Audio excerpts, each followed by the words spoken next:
Estamos na leitura como igreja e hoje eu quero falar um pouco mais sobre o livro de Tito. Eu queria que a Roberta colocasse nosso tema. Minhas costas estão bem geladas aqui.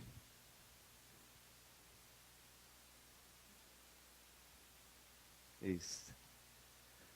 Os deveres de um verdadeiro cristão. Diga comigo, os deveres de um verdadeiro cristão. Então diga para o seu irmão, vamos ouvir. Amém? Vamos ouvir. Eu quero ler com vocês o início do primeiro capítulo de Tito, livro de Tito, capítulo 1, a partir do verso 1. Nós vamos até o 4. O livro de Tito está logo aí depois de 2 Timóteo. Nós estamos lendo as cartas pastorais. Por que pastorais? Essas cartas, o apóstolo Paulo não está escrevendo uma igreja, como nas outras, como os Gálatas, que escreve a igreja da Galácia, aos Efésios, da igreja de Éfeso, aos Coríntios, da igreja de Coríntios, mas ele está direcionando ao pastor desta igreja. Ele vai dar algumas instruções, alguns ensinos aos pastores dessa igreja. E são informações que servem para nós ainda hoje. São ensinos que para nós hoje ainda é muito importante. Então, a partir do verso 1, diz assim: Paulo, servo de Deus e apóstolo de Jesus Cristo, para promover a fé que é dos eleitos de Deus e o pleno conhecimento da verdade que produz a piedade. Paulo falou dessa palavra hoje. Fé e conhecimento que se fundamentam na esperança da vida eterna, a qual o Deus que não mente, diga Deus que não mente, prometeu antes da criação do mundo. No devido tempo, ele trouxe à luz a sua palavra por meio da pregação que me foi confiada por determinação de Deus, nosso Salvador. A Tito, meu verdadeiro filho, em nossa fé comum, graça e paz da parte de Deus, Pai, e de Cristo Jesus, nosso Salvador. Feche seus olhos. Papai querido, esta é a tua palavra. Nesta noite, mais uma vez, pedimos que o Senhor fale com cada um de nós. Senhor, de uma forma clara, objetiva. Senhor, que possamos entender e compreender o nosso papel como cristão nesta terra. Senhor, fale com cada um. Senhor, o Senhor nos conhece. O Senhor sabe como nós entramos aqui. Senhor, que a tua palavra vivifique na nossa vida. Que possamos, ó Deus, ser impactados, transformados pela verdade da tua palavra. Espírito Santo de Deus, abre a nossa mente, o nosso entendimento, para que possamos entender e compreender a tua verdade. Senhor, fale com cada um nesta noite. Esta é a minha oração que eu faço, em nome de Jesus. Amém, Senhor. Amém? Paulo, depois de estar preso um período de tempo em Roma, ele é liberto, foi solto, porque os seus acusadores não foram mais atrás. E ele passou ali aproximadamente 2 anos numa casa alugada, onde tinha a guarda pretoriana, que os guardas que ficavam na frente da casa, ele não podia sair, mas ele podia receber pessoas nessa casa. E passados 2 anos, os seus acusadores não foram atrás, e ele foi solto. E ele foi visitar as igrejas a quais ele tinha começado um trabalho. E ele vai escrever esta carta, como nós falamos na semana passada, ele escreveu a Timóteo, ele vai escrever também a Tito. É possível que Paulo tenha escrito esta carta na Macedônia, pois ainda não chegara a Nicópolis. Está no verso 3 capítulo 3, verso 12. A carta foi escrita após a soltura do primeiro encarceramento em Roma, que está em Atos 28. Provavelmente na data de 63, 65, depois de Jesus Cristo. Foi escrita na mesma época da primeira carta a Timóteo. Quem era Tito? Seu nome significa louvável. Um cristão gentil grego, convertido através da pregação de Paulo. E excelente ajudador no ministério de Paulo. Quando Paulo partiu de Antioquia, da Síria, para defender o seu evangelho em Jerusalém, ele levou Tito com ele. Isso está lá em Gálatas, capítulo 2, do verso 1 ao verso 3. A aceitação de Tito como cristão, sem ser circuncidado, deu a força e a tomada de posição de Paulo no concílio de Jerusalém, está em Gálatas 2, 3 a 5. Supõe-se que Tito, que não é mencionado em nenhuma vez em Atos, trabalhava com Paulo em Éfeso durante a terceira viagem missionária de Éfeso, quando Paulo escreveu essa carta em Coríntios para ajudar aquela igreja. Ele vai agora deixar Tito na cidade de Creta. Era uma quarta maior ilha do Mediterrâneo, com aproximadamente 205 quilômetros de extensão. Ficava à direita do sul do Mar Egeu, distante da Europa, da Ásia e da África, mas considerada como fazendo parte da Europa. Integrava um território da Grécia. A ilha possuía mais de 100 cidades. Vem daqui o termo sincretismo. O que é sincretismo? É quando eu acredito, eu venho num culto evangélico, mas eu ando com um pé de coelho no bolso. É quando eu vejo um gato preto passar pela rua e eu não quero nem saber. Certo? Ah, passou um gato preto na minha frente. Quando eu vejo uma escada, eu corto volta. Aí eu vou num determinado lugar para receber um passe, que eu estou carregado de alguma coisa. Então é uma salada de crença. Então vem da palavra sincretismo. Eu creio em várias coisas. O que me fizer bem, eu vou atrás. Certo? Se falar para mim que eu preciso andar com uma nota de $1, ou de $5, de $100 na carteira, para não ficar liso ou duro, eu vou manter $1 ali. Então é crer em várias coisas.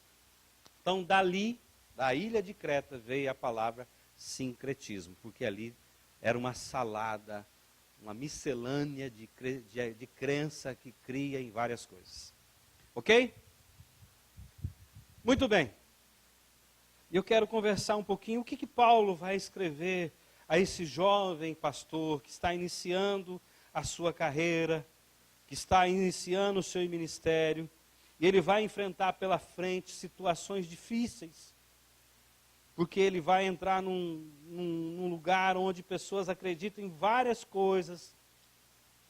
São pessoas que estão sendo influenciadas por vários pensamentos. Então eu quero conversar um pouquinho com vocês. Eu extraí alguns tópicos dessa carta, que são 3 versículos. E quero começar o primeiro com vocês.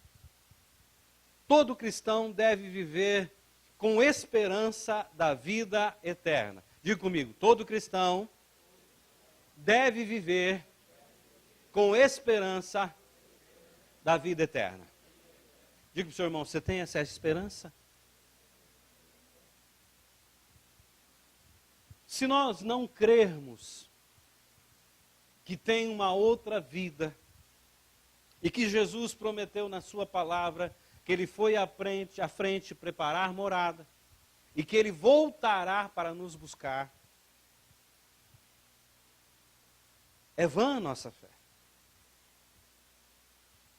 Nós vamos viver que nem os que estão aí fora, vamos comer, vamos beber, viver a vida do nosso jeito, porque acabou, morreu. Morreu, acabou. Não existe outra vida. Não vamos dar satisfação da vida que nós vivemos aqui. Então vamos viver a vida de qualquer jeito, de qualquer forma, do nosso pensamento, da nossa maneira. Mas Jesus deixou bem claro, e através da sua vida, morte e ressurreição, e da forma que ele subiu aos céus, e da forma que ele andou 40 dias depois da sua ressurreição aqui na terra, onde a Bíblia vai dizer que mais de 500 pessoas que na época, quando Lucas fez a pesquisa de campo e foi investigar e foi conversar com essas pessoas, a maioria delas ainda estavam vivas. Jesus apareceu a essas pessoas, Jesus atravessou a porta aonde estavam os discípulos, ele comeu com os discípulos, ele fez um peixe assado na praia para os discípulos. E os discípulos pôde tocar em sua mão, e um deles era Tomé, aquele que só acreditava vendo.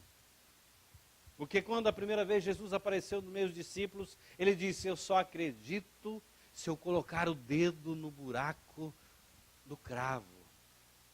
E Jesus, pela segunda vez, aparece e fala: Tomé, coloca o dedo aqui. Ele fala: Senhor Deus, Senhor meu. E Jesus vai dizer para ele: você só crê quando você vê? Feliz aqueles que não viram e creram. Amém?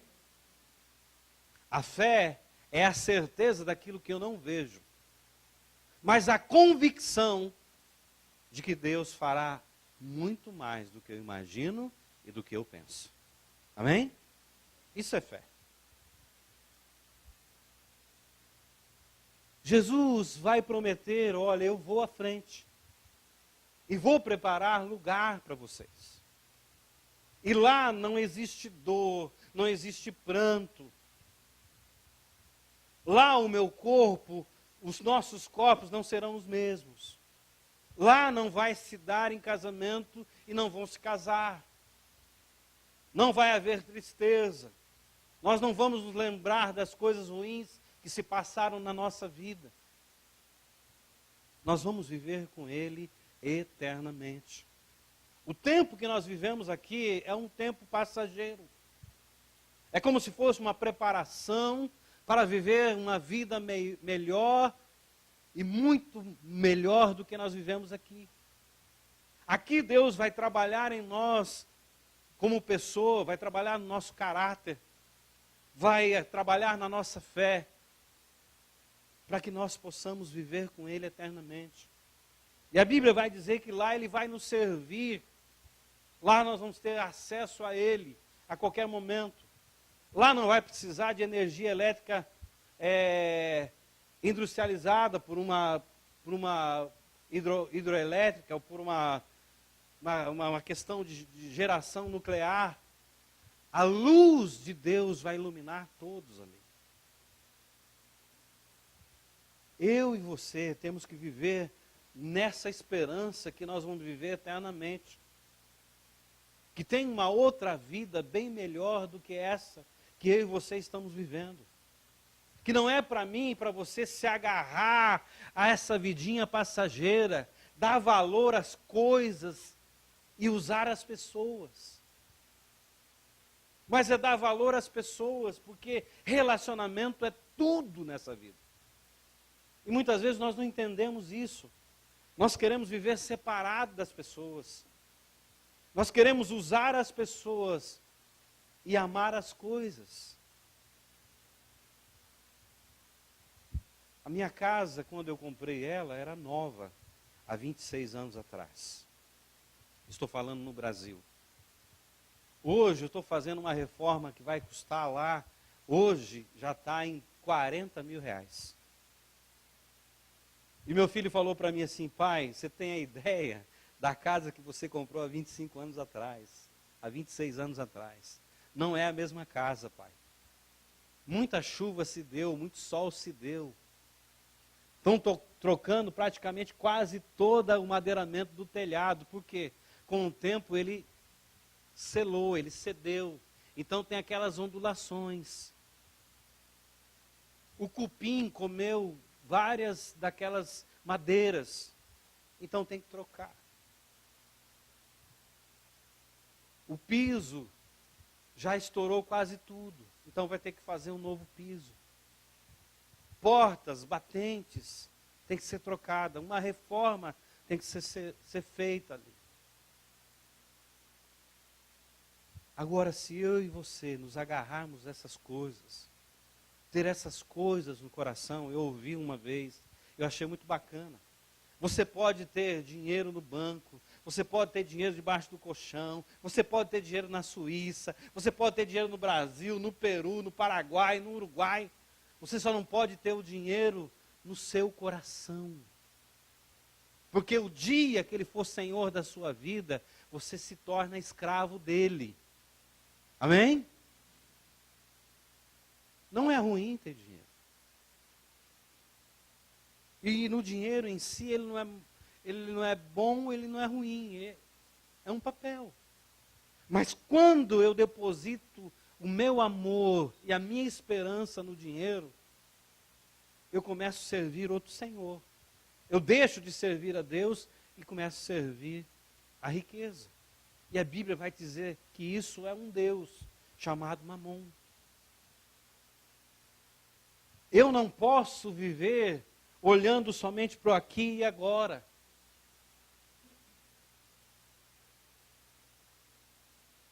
Estou aqui, vivo aqui, mas a minha morada eterna não é aqui. Amém? Vivo aqui, trabalho aqui, mas aqui não é a minha morada eterna. Eu sou estrangeiro não só no Japão, eu sou estrangeiro no Brasil, sou estrangeiro no Peru, sou estrangeiro nos Estados Unidos, porque aqui não é o meu lugar. A vida eterna com Cristo é o meu e o seu lugar. Amém? Dá uma salva de palmas, Senhor, que Ele merece. Essa tem que ser a esperança de eu viver. Essa é a esperança do Evangelho. Essa é as boas novas. Jesus vem para mim, para você, e diz, existe um reino totalmente diferente do que você está vivendo. É o reino de Deus. É um reino de paz. É um reino de justiça. Onde o verdadeiro rei tem amor pelos seus súditos. Onde o verdadeiro rei se preocupa aonde eles estão vivendo, o que eles estão comendo, como eles estão sendo tratados. Esse rei nos ama. Ele quer o nosso bem. Mas hoje nós vivemos debaixo de autoridades onde eles pensam só em si próprios, nos seus familiares. Eu já falei aqui, quando a nossa presidente Dilma Rousseff, ela era então presidente do Brasil, muitos brasileiros morriam nas filas dos hospitais sem ser atendidos. Mulheres pariam seus filhos fora das salas de cirurgias porque não dava tempo. Mas quando nasceu o seu neto, ela foi com um avião presidencial e ela pegou toda a ala da maternidade porque ali ia nascer o seu neto. Não estão pensando em nós. Não estão pensando na nossa vida, na nossa dificuldade, no nosso desemprego, na nossa labuta diária. Se nós acordamos às 5, às 4, se o transporte público é ineficaz, eles estão pensando nos seus, em fazer a sua poupança, em ter a sua aposentadoria vitalícia. Mas no reino de Deus, não é assim. No reino de Deus, Ele se preocupa com cada um, com a necessidade de cada um, com a dificuldade de cada um. Ele é um rei que nos ama. E Ele quer o melhor para mim e para você. Amém? Então essa tem que ser a nossa esperança, que vai pulsar em nós todos os dias. Tem uma vida melhor do que a que você está vivendo. Eu não sei se é boa ou se é ruim a vida que você está vivendo. Se é boa, é algo, a vida que Cristo tem para mim e para você é algo que a nossa mente humana, limitada, não consegue imaginar. A melhor das melhores vidas que eu e você possa estar vivendo nessa terra é incomparável à vida que Ele tem para mim e para você. Amém? Então essa tem que ser a esperança que pulsa dentro de mim e de você. Eu estou fazendo as coisas aqui nessa terra, não é para essa igreja, não é para os irmãos da célula, não é para o meu patrão, estou fazendo para Deus. E todos os meus atos e todas as minhas palavras, eu vou ter que dar conta dela diante de Deus. Eu me preocupo muito, às vezes as pessoas se preocupam muito do que vão falar de mim, o que vão pensar de mim. Eu e você temos que nos preocupar com o que Deus pensa de mim e de você. Amém?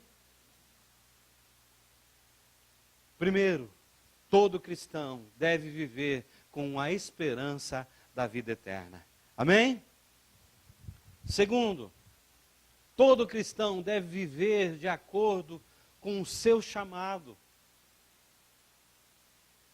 Nós fomos chamados, a Bíblia vai dizer, do reino das trevas, do lamaçal do pecado, de uma vida errada. E nós fomos transportados desta vida para o reino do Filho do seu amor. E dentro desse reino, tem a forma, tem o jeito, tem a maneira de viver. De acordo com o reino de Deus.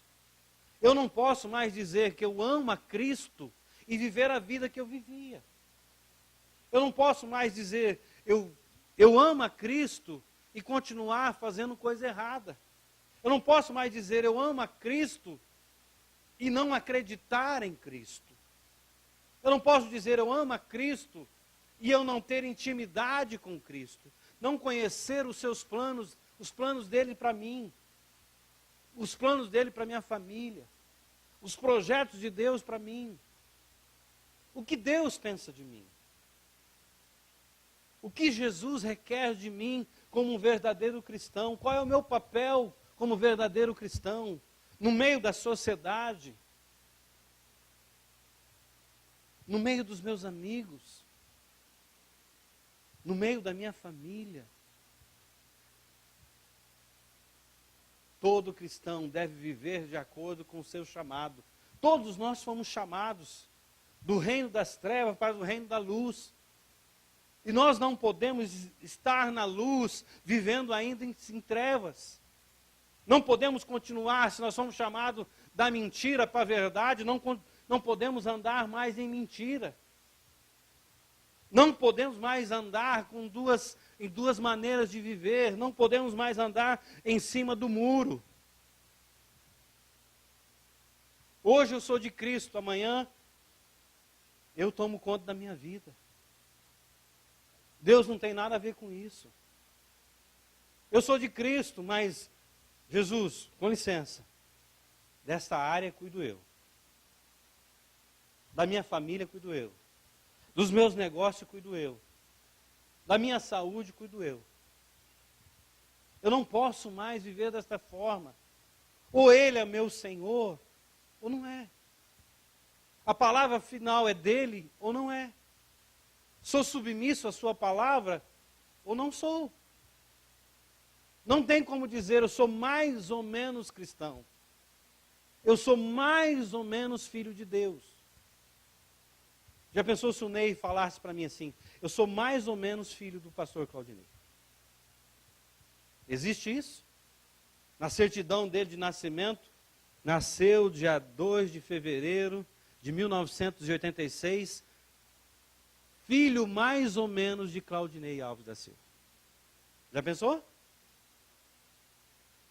Você ia gostar?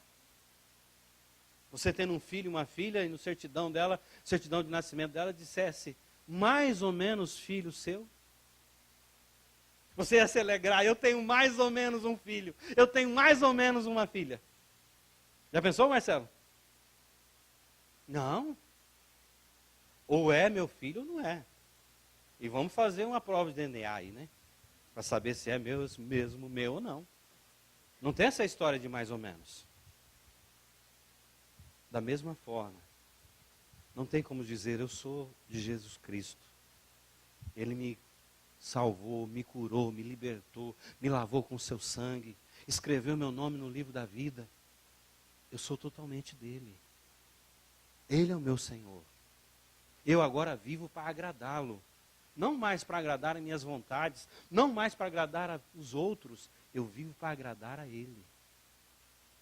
Então eu não posso mais viver com a minha maneira vã que eu vivia, levando as coisas, empurrando com a barriga, mais ou menos, de qualquer jeito, de qualquer maneira.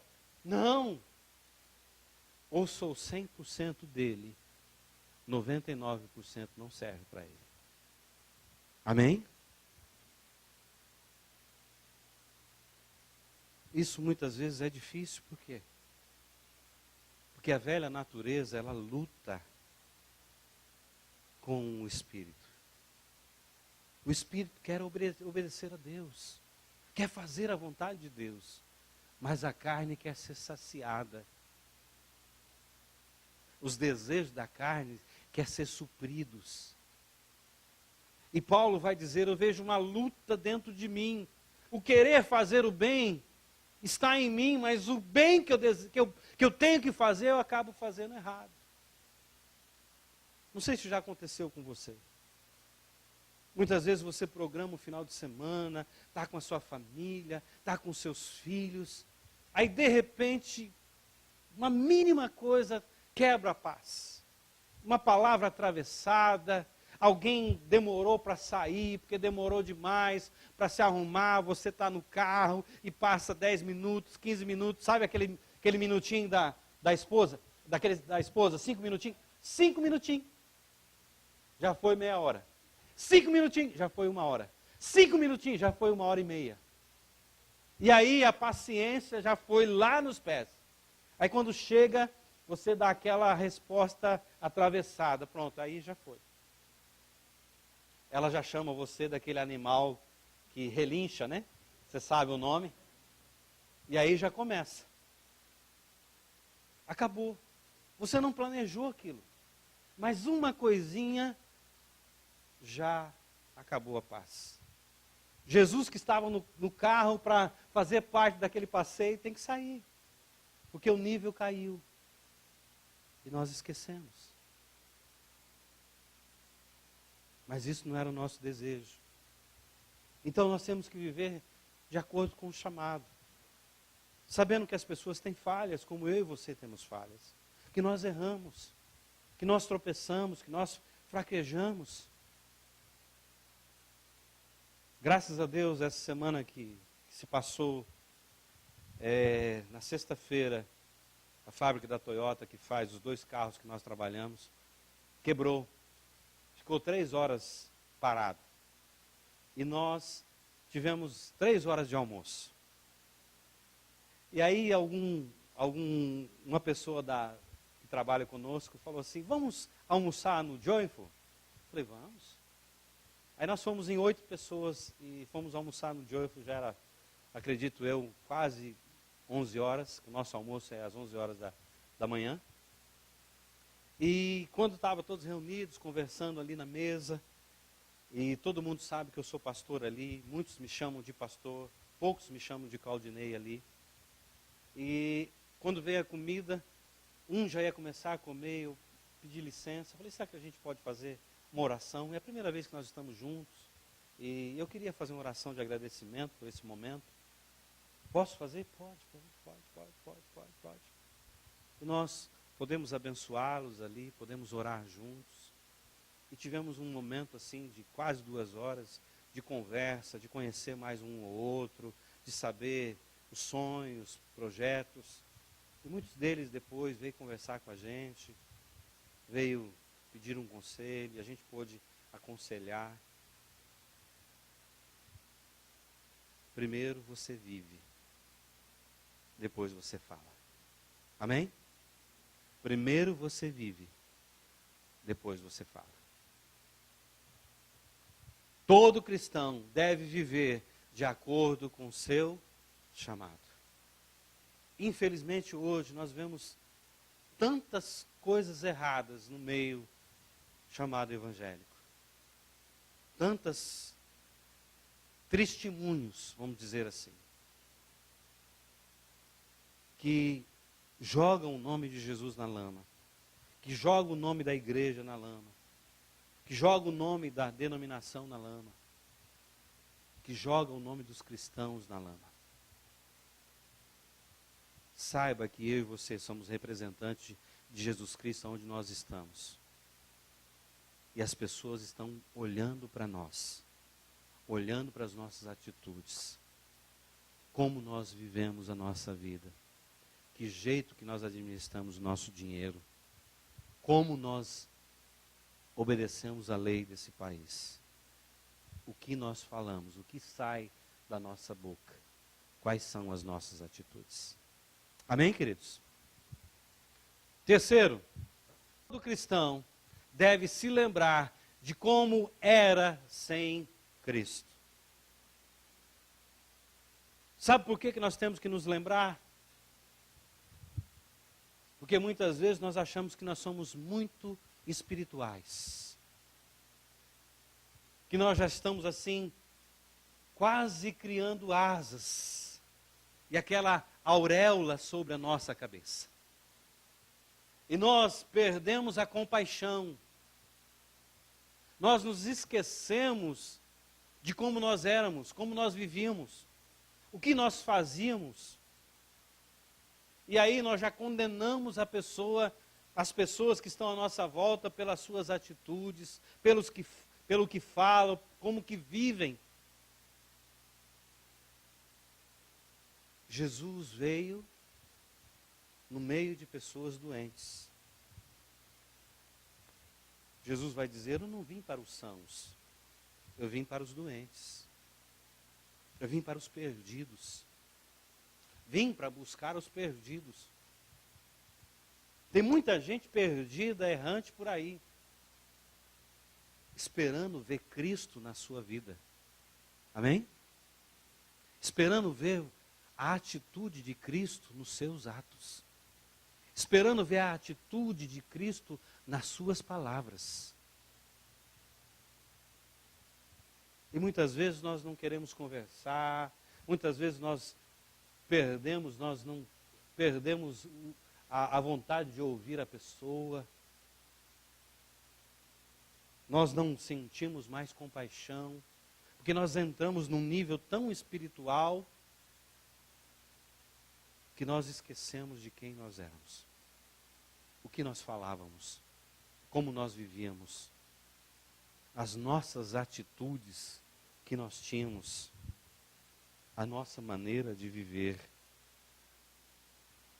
Quantos erros nós cometemos?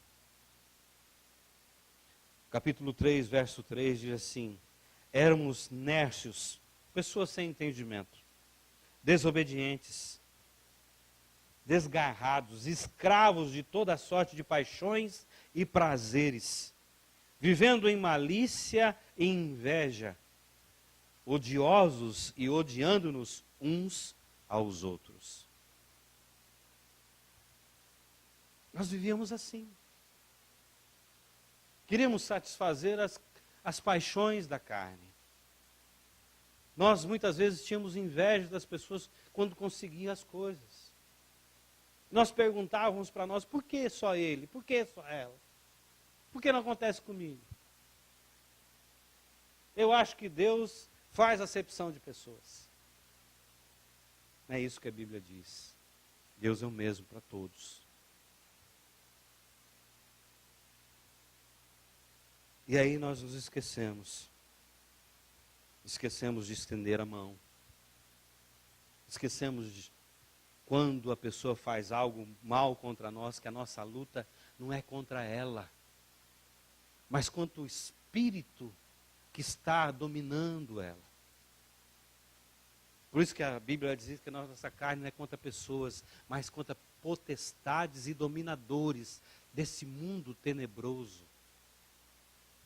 Quantos casos que você vê aí, e eu acompanhei um desses, trabalhei com uma pessoa dessa. Na época que eu o conheci, que a gente estava trabalhando à noite, no período noturno, ele me falou tão contente que ele tinha se casado, tinha uma filha, e a esposa dele estava no Brasil. Ele não via a hora dele voltar para sua esposa, para continuar a vida com a sua família. Passado 8 anos, eu estava vendo ainda, quando o Jornal Internacional Press era de papel, lendo sobre ele, aí vi o sobrenome e comparei com o primeiro nome. A reportagem dizia: pai mata mulher e 2 filhas. E aí entrevista essa pessoa e pergunta para ele: por que você fez isso? Não sei. De repente alguma coisa entrou em mim e eu me peguei furioso e matei as 3. Ele só foi pego porque ele trabalhava numa fundição que virava 24 horas, colocou o corpo da mulher, estava levando num carrinho. E o guarda na portaria identificou ele, sabia que ele era funcionário ali, e falou: o que é isso? E o parou. E levantou e viu que era o corpo da sua esposa.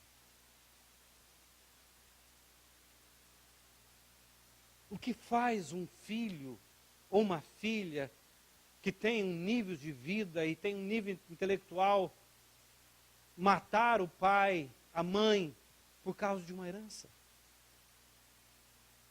O que faz um pai matar toda a família? O que faz filhos se levantarem por causa de herança?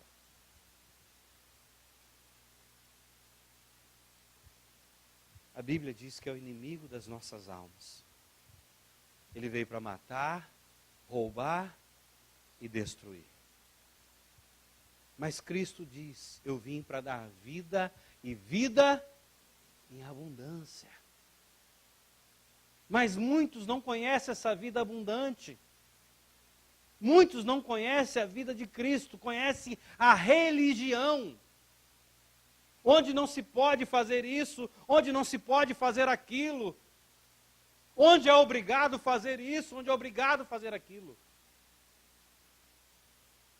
Porque nós não pregamos Cristo, nós pregamos a religião. E Cristo não é religião. É o Emanuel, o Deus que desceu do céu e habitou entre nós. É aquele que veio para buscar o perdido.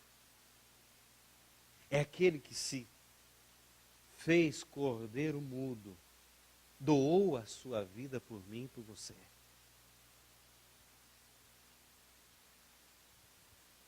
Todo cristão deve se lembrar de como era sem Cristo. Com certeza, se Cristo não estivesse na minha vida, eu não estaria aqui hoje. Juliana não tinha nascido. Talvez eu estava em alguma clínica de recuperação, ou já tinha morrido. Mas quando Cristo entrou na minha vida, Ele me mudou de dentro para fora. Não é uma religiosidade, é uma transformação de vida.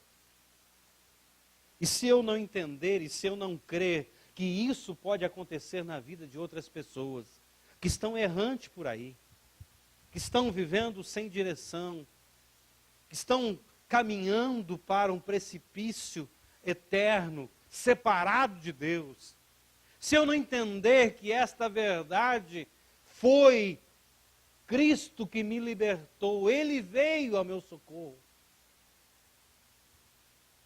eu vou achar que eu sou um pouco melhor. Eu vou achar que eu sou diferente dos outros. Deus não faz acepção de pessoas. Amém?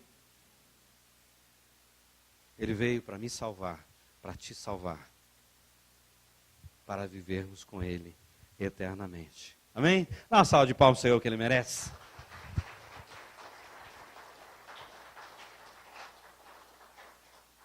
Para terminar,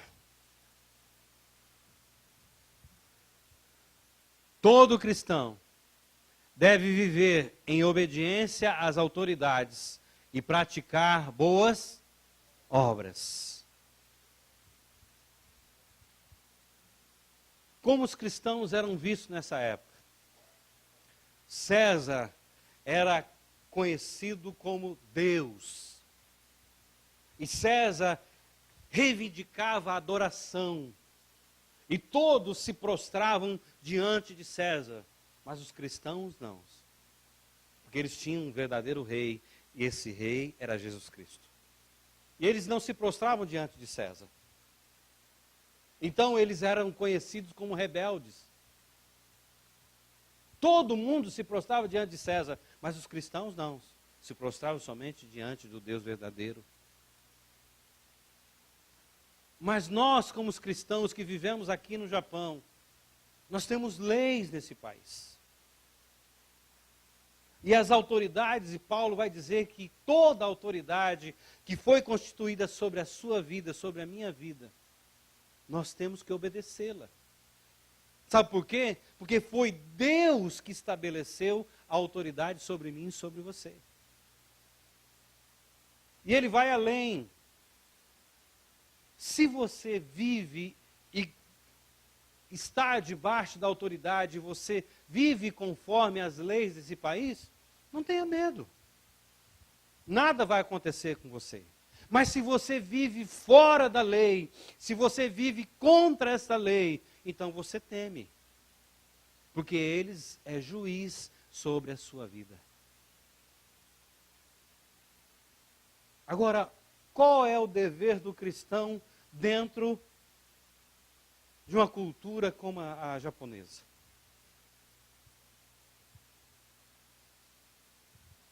Dentro de uma fábrica, você não pode chegar em cima da hora. Porque eles entendem que você deve chegar um pouco antes, que você tem que se trocar, que você tem que ir para o lugar seu de trabalho, você tem que fazer a preparação do trabalho. Porque isso para eles é falta de responsabilidade. Mas na nossa cultura latino-americana, isso é perca de tempo. Por que eu vou chegar 30 minutos antes no trabalho? Que é isso? Se eu posso chegar a 5 minutos, meu horário de entrada é 8 horas, por que eu vou chegar às 7h30? Você tem que estar 15 minutos na linha para a primeira reunião, para saber como é que foi o dia, como vai ser a meta do dia. E muitos nem participam. Tem um período que você vai fazer o aquecimento, que é o Taisô, e muitos vêm só depois desse horário. É um desrespeito às autoridades. Tem as placas de limite de velocidade. O seu carro deve ter um roquém. Você precisa ter um roquém de saúde. E muitos dizem assim, não, isso é perca de dinheiro. Por que eu vou pagar um roquém? Se eu posso muito bem viver sem roquém. Mas saiba que se você for comprar uma casa, você precisa ter um plano de previdência, você precisa ter um plano de seguro. Porque você é taxado como irresponsável se você não tiver um. E você é taxado de irresponsável se você não tiver um seguro para o seu carro. Porque pode acontecer um incidente ou um acidente. E se você não tiver um seguro, você vai ter que arcar com todas as despesas. E se você atropelar um pai de família, você tem que manter os filhos dessa família até que elas completem 20 anos. É lei. E muitas vezes nós, como latino-americanos, queremos burlar essa lei. Queremos dar um jeitinho, porque essa é a cultura nossa, dar um jeitinho. A lei de Gerson, levar vantagem em tudo.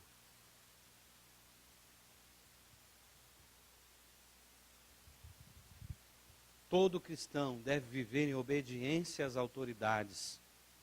É o seu líder de linha. Dê uma ordem, obedeça.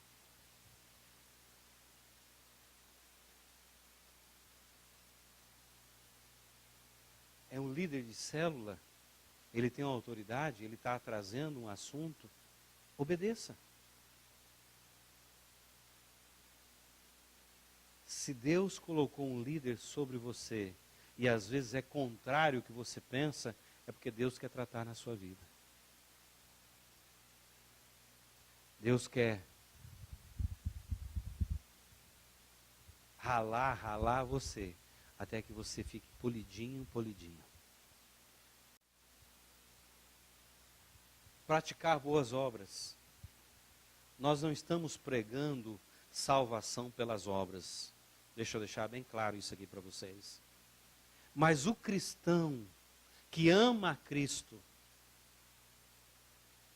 ele pratica boas obras. Ele ajuda o necessitado. A Bíblia diz: o que a tua mão direita fizer, a esquerda não tem que estar sabendo. Você ajudou, não tem que colocar no jornal, não tem que falar para um ou para outro. Quem vê é Deus. Amém? Mas se você sabe da necessidade, ajude. Se você pode ir além, vá. Jesus vai dizer: se te obrigarem a andar 1 milha, anda 2. Se te pedir a capa, dá a camisa também. Agora, nós que amamos a Cristo e podemos ajudar, e muitas vezes nós retemos. Nós não entendemos a matemática de Deus. A matemática de Deus é: quanto mais você dá, mais você recebe. A matemática do homem é: quanto mais você reter, mais você terá. Por isso que é um conflito.